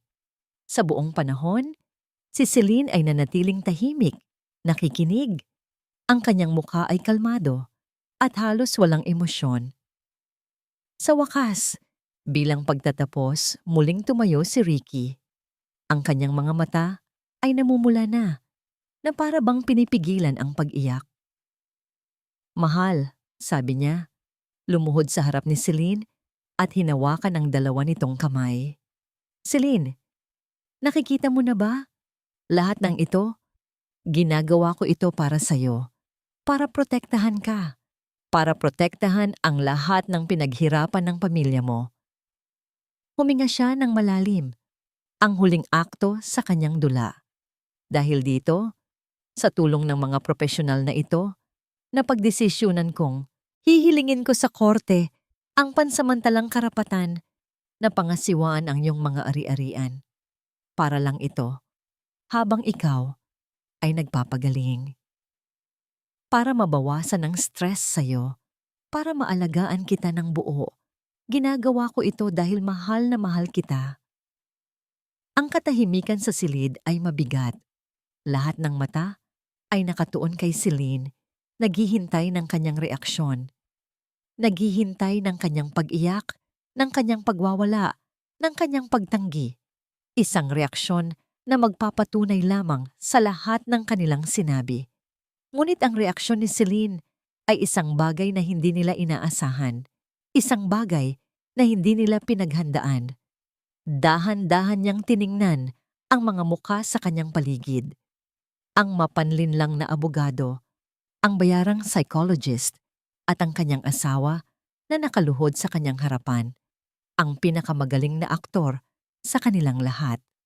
At pagkatapos, isang maliit na ngiti ang sumilay sa kanyang mga labi. Isang nasangiting kalmado, isang nangiting puno ng kaalaman, isang nangiting nakakakilabot. Tumingin siya ng diretso sa mga mata ni Ricky, mga matang puno ng huwad na luha. "Sige, payag ako," sabi niya. Ang kanyang boses ay malinaw at matatag, walang bahid ng anumang panginginig. "Gawin mo ang sa tingin mo ay tama, mahal ko." Ang pagkagulat sa mukha ni Ricky at ng kanyang mga kasabwat ay hindi maipinta. Ito ay isang galaw na wala sa kanilang script. Isang pagsang-ayon na sumira sa lahat ng kanilang inaasahan. Hindi nila alam na sa pagpayag na yon, hindi si Celine ang pumasok sa kanilang bitag. Sila ang pumasok sa bitag na inihanda niya. Ang hindi inaasahang pagsang-ayon ni Celine ay nag-iwan ng isang alingaw-ngaw ng pagkalito sa loob ng penthouse. Para kay Ricky, ang kanyang tagumpay ay may kakaibang lasa. Hindi ito ang matamis na pagsuko na kanyang inaasahan, kundi isang tahimik na pagtanggap na mas nakakabahala kaysa sa anumang pagwawala. Ngunit ang kanyang kumpiyansa at pagmamataas ay mabilis na nagtaboy sa anumang pagdududa. Para sa kanya, tapos na ang laban. Ang reyna ay sumuko na. Sa mga sumunod na araw, isang bagong normal ang namuo sa loob ng kanilang tahanan. Si Celine ay naging isang larawan ng perpektong pasyente. Siya ay naging masunurin, malambing, at tila umaasa na lamang sa bawat desisyon ni Ricky. Ang mga mata niyang dati puno ng apoy at paghihinala ay napalitan ng isang blangkong kapayapaan. Dahil dito, unti-unting lumuwag ang pagbabantay ni Ricky. Hindi na niya gaanong pinapansin ang mga kamera at hinayaan na niya si Celine na malayang gumalaw sa loob ng penthouse. Para sa kanya, si Celine ay isa na lamang magandang palamuti sa kanyang bagong kaharian, isang tropeyo na sumisimbolo sa kanyang ganap na kapangyarihan.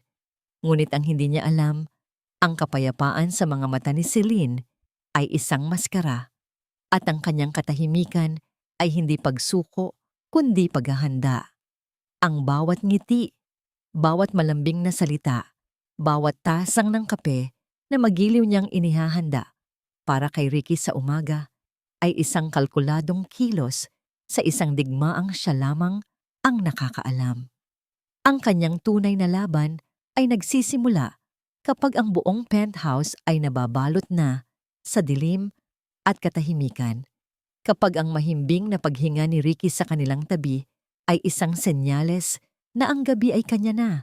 Dahan-dahan siyang bumabangon na parang isang anino at nagtutungo sa lugar na naging sentro ng kanyang mundo, ang lumang silidaklatan ng kanyang ama. Doon, sa harap ng isang halos antigong desktop computer na matagal nang hindi nagagamit, sinimulan ni Celine ang kanyang tunay na trabaho. Kahit na si Ricky ang kasalukuyang namamahala sa operasyon ng Reyes Corporation, ang utak at kaalaman sa negosyo ay nanatili kay Celine. Ang kanyang ama ay nagsanay sa kanya hindi para maging isang prinsesa, kundi para maging isang reyna. At ang lahat ng kanyang natutunan, ang mga numero, ang mga sistema, ang mga lihim na daanan sa mundo ng korporasyon ay nakaukit sa kanyang isipan. Gamit ang mga lumang password at backdoor sa sistema na siya at ang kanyang ama lamang ang nakakaalam, pinasok niya ang puso ng pananalapi ng kanilang kumpanya. Ang kanyang mga daliri ay mabilis na gumagalaw sa keyboard. Ang liwanag mula sa monitor ay ang tanging ilaw sa madilim na silid, nag-iiwan ng mga anino sa kanyang determinadong mukha. Ang kanyang mga mata ay matalas na sinusuri ang bawat numero, ang bawat transaksyon, at hindi nagtagal. Nakita niya ang kanyang hinahanap. Hindi ito halata sa unang tingin. Si Ricky ay magaling. Gumamit siya ng mga komplikadong paraan, mga dummy corporation, mga pekeng invoice o nga ni kami, mga proyektong wala namang katotohanan. Ngunit para sa isang taong kabisado, ang bawat sentimo ng kanilang kumpanya, ang mga anomalya ay lumitaw na parang mga pulang bandila. Isang dahan-dahan, ngunit tuloy-tuloy na pagdurugo ng pondo, inililipat sa mga account na hindi pamilyar kay Celine. Ito ang tunay na dahilan. Hindi lang ito tungkol sa pagkontrol kay Luis o sa kanya. Ito ay tungkol sa pagnanakaw. Isang pagnanakaw na nagaganap sa loob ng maraming taon, sa ilalim mismo ng kanyang ilong. Kailangan niya ng tulong mula sa labas. Hindi siya maaring magtiwala sa mga taong matagal nang nasa kumpanya, mga taong maaring naging tapat na kay Ricky. Ngunit may isang tao siyang naisip, isang bata at napakatalinong auditor, si Ben, na siya mismo ang nag-hire at nagsanay. Nakita niya dito ang katapatan at ang isang matinding pagrespeto sa kanyang ama. Sa pamamagitan ng isang encrypted email account na ginawa niya gamit ang isang public computer sa isang internet cafe na palihim niyang pinuntahan isang hapon, nagpadala siya ng mensahe. Hindi niya ibinunyag ang lahat. Nagbigay lamang siya ng mga sapat na pahiwatig, mga numero ng account, mga pangalan ng kumpanya, at isang simpleng utos. Sundan mo ang pera. Magtiwala ka lang sa akin. Samantala, isang gabi, habang siya ay nagpapanggap na natutulog, tumunog ng mahina ang kanyang telepono. Isang mensahe mula sa isang hindi rehistradong numero. Ang kanyang puso ay kumabog ng mabilis. Binuksan niya ito. Ang mensahe ay naglalaman ng isang audio file at isang maikling pangungusap. Patawarin mo ako. Pinindot niya ang play. Ang boses na kanyang narinig ay basag at puno ng pagsisisi. Ito ang boses ni Dr. Alfero. Isang detalyadong pagkukumpisal. Inilahad nito ang lahat. Ang utang na loob kay Ricky, ang pananakot, ang mga gamot na kanyang ibinibigay kay Luis para manatili itong walang malay, ang mga pekeng medical record na kanyang nilagdaan. Ito ay isang bomba. Isang katotohanang kayang pasabugin ang buong mundong itinayo ni Ricky. Pagkatapos ng mensahe, may isa pang dumating.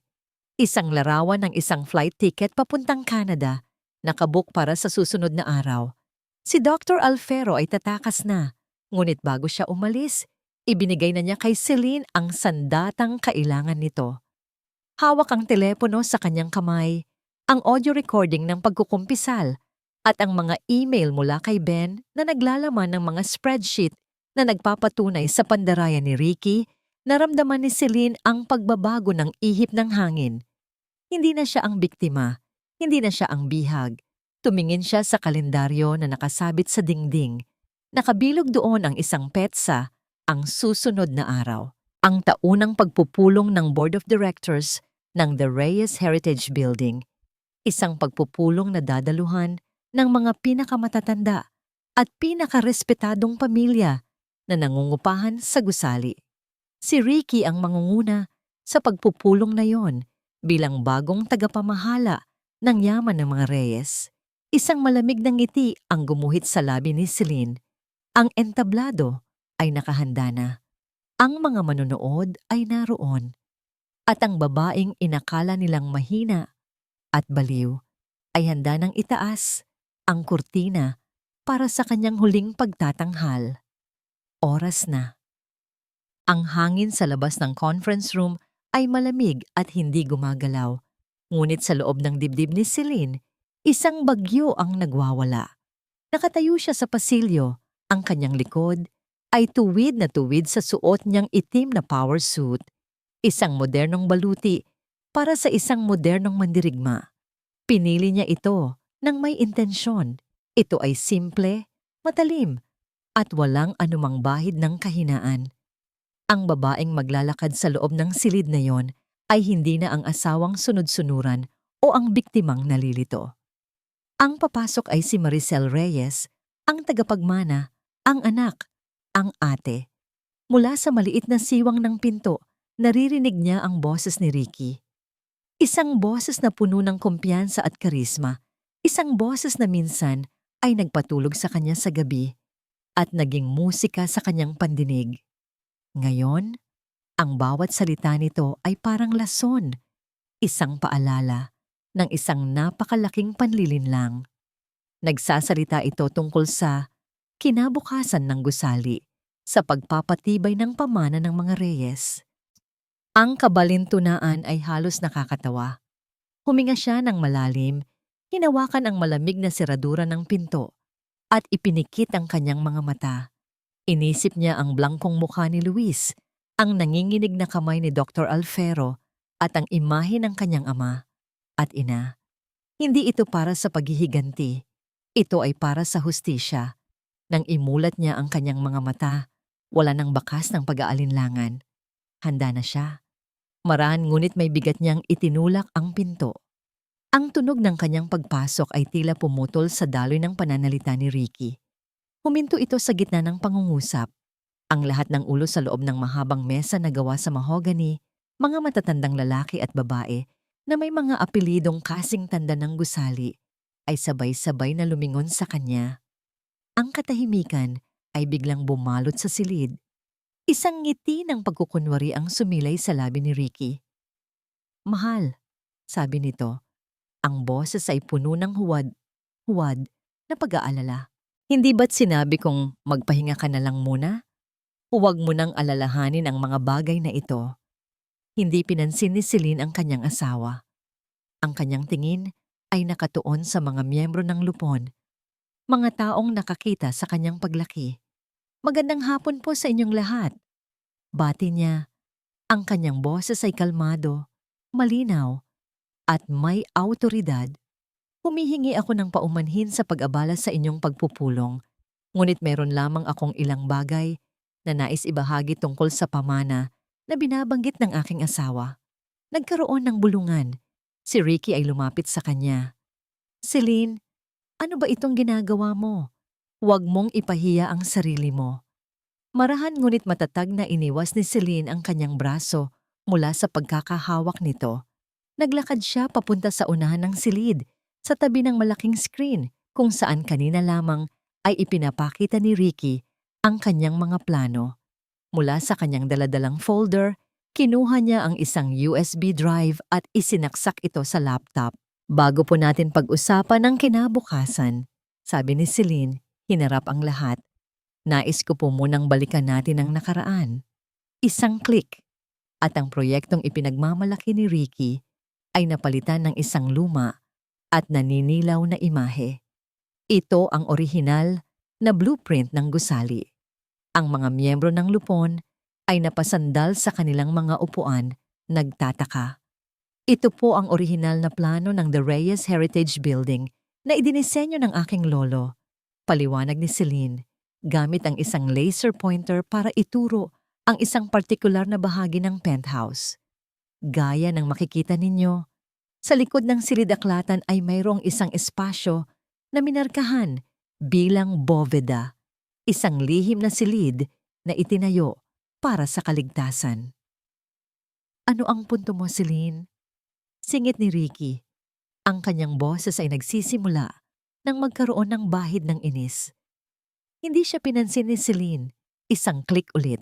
Ang susunod na slide ay isang litrato ng pader sa silid-aklatan at ang kasunod ay isang litrato ng nakabukas na lihim na pinto. Ang mga bulungan ay lumakas. Ang lihim na silid na ito, na matagal nang nakalimutan ng lahat, ay ginamit ng aking asawa. Pagpapatuloy ni Celine, ang kanyang boses ay nanatiling matatag bilang isang personal na kulungan. "Ito ay katawa-tawa," sigaw ni Ricky. "Siya ay nagdedeliryo. Sinabi ko na sa inyo siya ay..." kulungan. Pag-uulit ni Celine, mas malakas, mas may diin. Para sa kapatid kong si Luis Reyes na sa pagkakaalam ng lahat ay 12 taon ng patay. Ang katahimikan na sumunod ay nakabibingi. Ang mga mukha ng mga miyembro ng lupon ay nagpapakita ng ganap na pagkabigla. At ngayon, pag-usapan naman natin ang pera. Sabi ni Celine, isang click. Ang blueprint ay napalitan ng mga spreadsheet, mga bank statement, mga flowchart na nagpapakita ng pagdaloy ng pera. Sa tulong ng isang tapat na auditor, natuklasan namin na sa loob ng maraming taon, milyon-milyong piso mula sa pondo ng Reyes Corporation ang sistematikong inililipat sa mga dummy corporation na ito. Isa-isa niyang itinuro ang mga pangalan sa screen na lahat ay pag-aari ng iisang tao, si Ricardo De Villa. Mga kasinungalingan, lahat yan ay gawa-gawa lamang ng isang isip na may sakit. Depensa ni Ricky, ang kanyang mukha ay namumula na sa galit at kaba. Lumapit siya sa laptop, akmang papatayin ito. Huwag mong itutuloy, babala ni Celine. Ang kanyang mga mata ay nag-aapoy. Tumingin siyang muli sa lupon. Maaring sabihin ninyo na ang mga numero ay maaaring manipulahin. Ang mga dokumento ay maaaring pekeen, ngunit may isang bagay na hindi kayang magsinungaling. Ang boses ng isang taong ginipit ng kanyang konsensya. At sa huling pag-click, walang imaheng lumabas. Sa halip, isang boses ang pumuno sa buong silid. Isang boses na basag, nanginginig, at puno ng pagsisisi. Ang boses ni Dr. Alfero. Ako si Dr. Alfero, at ito ang aking pagkukumpisal. Si Luis Reyes ay buhay. Sa utos ni Ricardo De Villa, binigyan ko siya ng mga gamot para manatili siyang parang isang gulay. Ako ang pumirma sa mga pekeng papeles. Lahat ng ito ay pananakot. Patawarin ninyo ako. Ang bawat salita ay parang isang martilyo na pumupukpok sa ataol ng mga kasinungalingan ni Ricky. Nang matapos ang recording, walang sino man sa silid ang makapagsalita. Ang tingin ng lahat, puno ng pagkasuklam, puno ng pandidiri, ay nakatuon na lamang sa isang tao. Si Ricky ay nakatayo na, parang isang estatwa. Ang kanyang mukha ay nawalan na ng kulay. Ang lahat ng kanyang galing sa pag-arte, lahat ng kanyang pinaghandaang depensa ay naglaho. Wala na siyang masabi. Tapos na ang laro. Sa sandaling iyon, ang pinto ng conference room ay muling bumukas. Ngunit hindi na si Celine ang pumasok. 2 pulis na naka-uniforme ang pumasok. At sa likod nila, isang lalaking nakayuko. Ang muka ay puno ng hiya at determinasyon. Si Dr. Alfero. Itinaas ng doktor ang kanyang nanginginig na kamay at itinuro si Ricky, na ngayon ay napasandal na sa pader na parang nawalan ng lakas. Tinitigan niya si Ricky sa mata at sa isang boses na malinaw at sapat na para marinig ng lahat, sinabi niya ang huling hatol. Siya ang nag-utos sa akin ng lahat. Ang mga sandaling sumunod sa pagturo ni Dr. Alfero ay isang mabilis, ngunit malabong pagkakasunod-sunod ng mga pangyayari para kay Celine. Ang pagkabigla sa mga mukha ng lupon ay napalitan ng galit at pagkamuhi. Ang mga pulis ay marahang lumapit kay Ricky na hindi na gumalaw o nagsalita, tila isang manikang pinutulan ng tali. Narinig niya ang malamig na kalansing ng posas na isinasara sa mga kamay na minsan ay humahaplos sa kanya, mga kamay na pinagkatiwalaan niya. Habang inilalabas si Ricky mula sa silid, ang kanyang mga mata ay naghahanap at nagtama sa mga mata ni Celine. Sa huling sandaling iyon, wala nang maskara, wala nang pagkukunwari. Ang nakita ni Celine sa mga mata nito ay hindi pagsisisi, kundi purong puot.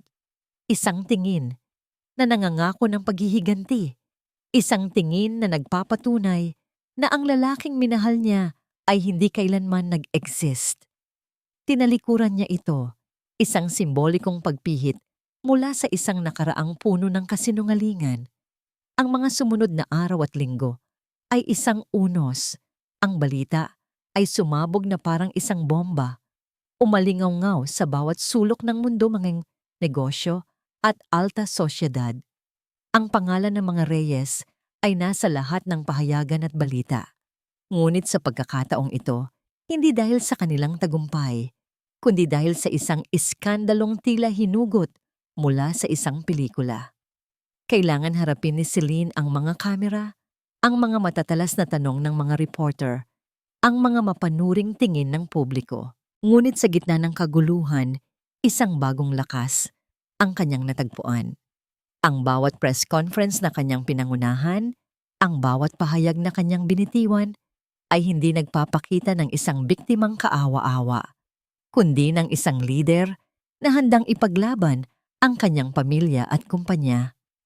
Ipinakita niya ang ebidensya, ipinaliwanag ang katotohanan, at nangakong ibabalik ang integridad ng kanilang pangalan. Ang pinakamahalaga sa lahat ay si Luis. Agad siyang inilipat mula sa madilim na silid patungo sa pinakamahusay na ospital sa bansa, sa ilalim ng pangangalaga ng mga pinakamagagaling na espesyalista. Sa unang pagkakataon, sa loob ng 12 taon, nasikatan siya ng araw, nakalanghap ng sariwang hangin, at nakaramdam ng malambot na kama.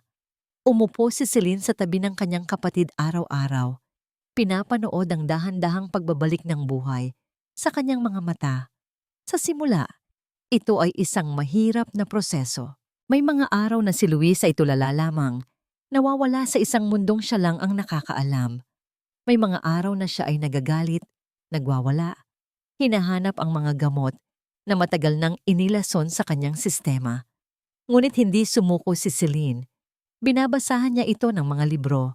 Ipinapatugtog ang kanilang mga paboritong kanta noong sila'y bata pa. At walang sawang ikinukwento ang mga masasayang alaala. Dahan-dahan na parang isang halamang unti-unting dinidiligan, nagsimulang magkaroon ng mga pagbabago. Isang hapon, habang ikinukwento ni Celine ang tungkol sa kanilang paboritong aso na si Bantay, isang mahinang ngiti ang sumilay sa mga labi ni Luis. Naaalala ko. Mahilig siyang magnakaw ng tsinelas. Bulong nito. Ang boses ay mahina, ngunit malinaw. Ang mga luha ay bumuhos sa mga mata ni Celine, ngunit sa pagkakataong ito ay mga luha ng purong kaligayahan. Niyakap niya ang kanyang kapatid, at sa unang pagkakataon, naramdaman niyang yumakap ito pabalik. Ang kanyang kapatid ay nagbabalik na. Isang gabi, matapos ang isang mahabang araw ng mga pulong sa mga abogado at pagbisita sa ospital, umuwi si Celine sa penthouse. Ang lugar ay tahimik na ngayon. Wala na ang bigat ng presensya ni Ricky. Nagtungo siya sa silid-aklatan at itinulak ang lihim na pinto, na ngayon ay palagi na niyang iniiwang nakabukas. Pumasok siya sa loob ng maliit na silid.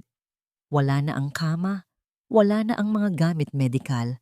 Ito ay isang blangkong espasyo na lamang, ngunit ang mga pader ay tila puno pa rin ng alaala ng sakit at pag-iisa. Tumayo siya sa gitna, ipinikit ang kanyang mga mata, at hinayaang maramdaman ang lahat. Ang sakit ng pagtataksil, ang galit, ang panghihinayang, ang takot. At doon, sa gitna ng madilim na silid na minsan ay naging kulungan ng kanyang kapatid. Sa unang pagkakataon, umiyak si Celine para sa sarili niya. Umiyak siya para sa babaeng nabulag sa pag-ibig, para sa 12 taon na nawala, para sa pusong nadurog ng walang kapatawaran. Inilabas niya ang lahat, hanggang sa wala nang natirang luha. Nang imulat niya ang kanyang mga mata, ang bigat sa kanyang dibdib ay tila bahagyang gumaan. Ang silid ay hindi na isang simbolo ng pagdurusa. Ito ay isang paalala. Isang paalala ng kanyang katatagan, ng kanyang kakayahang bumangon mula sa pinakamadilim na kabanata ng kanyang buhay. Ilang buwan ang lumipas. Ang mga legal na laban ay nagpapatuloy, ngunit ang kumpanya ay unti-unti nang bumabangon sa ilalim ng pamumuno ni Celine. Si Luis ay nakalabas na ng ospital at nagpapatuloy sa kanyang therapy sa kanilang tahanan. Mas malakas na siya at ang kislap sa kanyang mga mata ay halos bumalik na sa dati. Isang araw, habang si Celine ay nag-aaral ng mga dokumento sa kanyang opisina, pumasok si Luis. May hawak na isang malaking piraso ng papel. Inilatag niya ito sa mesa. Isa itong sketch, isang disenyo. Iginuhit niya ang lihim na silid, ngunit sa pagkakataong ito, wala na ang mga solidong pader. Sa halip, ang isang pader ay gawa na sa salamin at ang loob ay puno ng mga halaman, mga bulaklak at isang maliit na fountain. Isang indoor garden, isang santuwaryo ng buhay. Tumingin si Luis sa kanyang ate. Ang mga mata nito ay puno ng pag-asa. Para sa bagong simula, ate, isang taon. Ang isang taon ay maaaring maging isang maikling sandali lamang. Ngunit para kay Celine, ito ay isang buong buhay. Isang buhay na ginugol sa muling pagtatayo. Hindi lamang ng isang kumpanyang winasak ng kasakiman, kundi ng isang pamilyang dinurog ng pagtataksil at isang pusong pinira-piraso ng kasinungalingan. Ang sikat ng araw ay tumatagos sa mga salaming bintana ng boardroom, naglalaro sa ibabaw ng makintab na mesa kung saan nakaupo ang mga bagong miyembro ng lupon ng Reyes Corporation. Sa unahan, nakatayo si Celine, hindi na nakasuot ng itim na baluti, kundi isang eleganteng puting kasuotan. Ang kanyang boses ay kalmado ngunit may bigat. Bawat salita ay may tiwala sa sarili.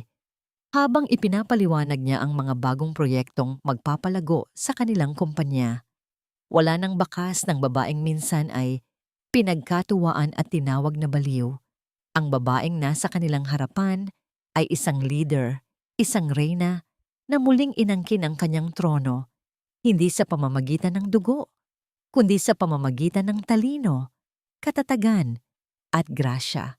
Pagkatapos ng matagumpay na pagpupulong, habang tinatahak niya ang daan pauwi, isang ngiti ang sumilay sa kanyang mga labi.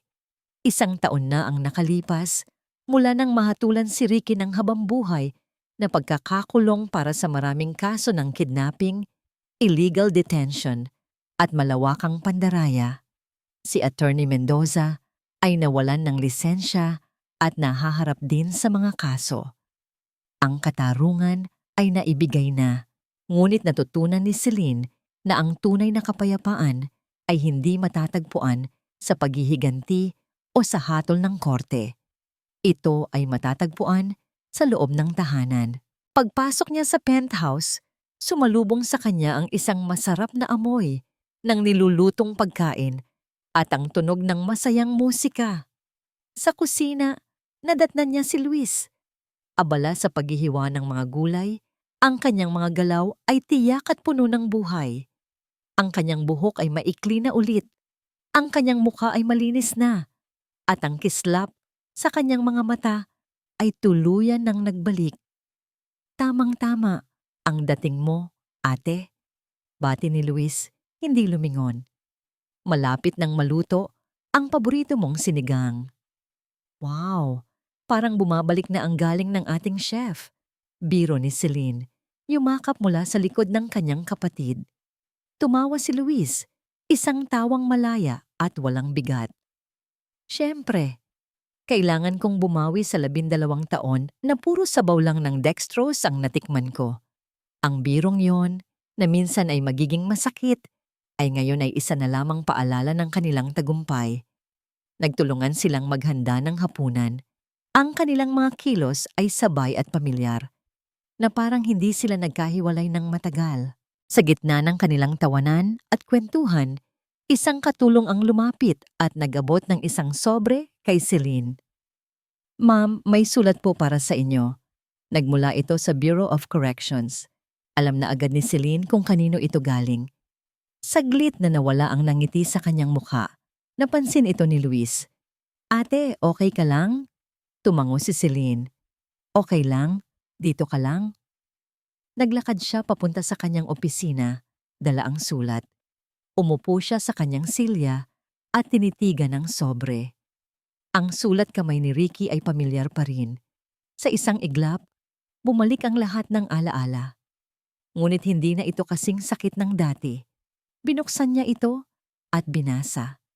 Ito ay isang mahabang liham ng pagsisisi, ng paghingi ng tawad.